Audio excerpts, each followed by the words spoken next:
পদ্মা সেতু উদ্বোধনের পরও মোবাইল ফোনে ব্যবহৃত ব্যয়ের উপর আরোপিত 1% সারচার্জ আদায় কেন অব্যাহত থাকবে তা জানতে চেয়ে রুল জারি করেছে হাইকোর্ট। আগামী 4 সপ্তাহের মধ্যে সরকারের সংশ্লিষ্ট সংস্থাকে এ রুলের জবাব দিতে বলা হয়েছে। সোমবার হাইকোর্টের বিচারপতি ফাতেমা নজিব ও বিচারপতি মোহাম্মদ হামিদুর রহমানের বেঞ্চ এই রুল জারি করেন। এ সময় রিট আবেদনকারীর পক্ষে শুনানি করেন আইনজীবী AK-M আজাদ হোসেন।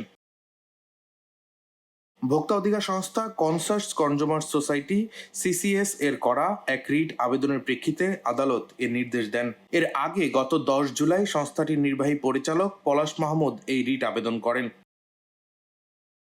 2016 সালে মোবাইল ফোনে ব্যয়ের উপর 1% সারচার্জ আরোপ করা হয় পদ্মা সেতু নির্মাণে অর্থ জোগাতে।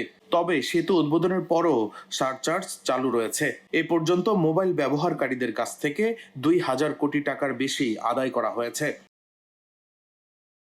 2015 সালে সরকার উন্নয়ন সারচার্জ ও লেভি আইন প্রণয়ন করে এবং 2016 সালের 10 মার্চ অভ্যন্তরীণ সম্পদ বিভাগের প্রজ্ঞাপনের মাধ্যমে সারচার্জ আদায় শুরু করা হয়। 2015 সালে সরকার উন্নয়ন সারচার্জ ও লেভি আইন প্রণয়ন করে এবং 2016 সালের 10 মার্চ অভ্যন্তরীণ সম্পদ বিভাগের প্রজ্ঞাপনের মাধ্যমে সারচার্জ আদায় শুরু হয়। তবে আইন অনুযায়ী মেয়াদ নির্ধারণ করে সারচার্জ আরোপ করার কথা থাকলেও প্রজ্ঞাপনে কোনো মেয়াদ উল্লেখ করা হয়নি।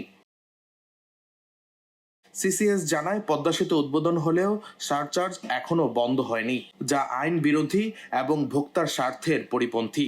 এর আগে 4 জুন অর্থ মন্ত্রণালয়, ডাক ও টেলিযোগাযোগ মন্ত্রণালয়, আইন মন্ত্রণালয়, বাংলাদেশ সেতু কর্তৃপক্ষ, NBR, BTRC এবং মোবাইল অপারেটর গ্রামীণফোন, রবি, বাংলালিংক ও টেলিটককে নোটিশ পাঠিয়ে সারচার্জ বন্ধের দাবি জানানো হয়। সারচার্জ বন্ধে এখন আদালতের রুলের জবাবের অপেক্ষায় রয়েছে ভোক্তারা। ডেস্ক রিপোর্ট, দৈনিক ডেস্টিনি।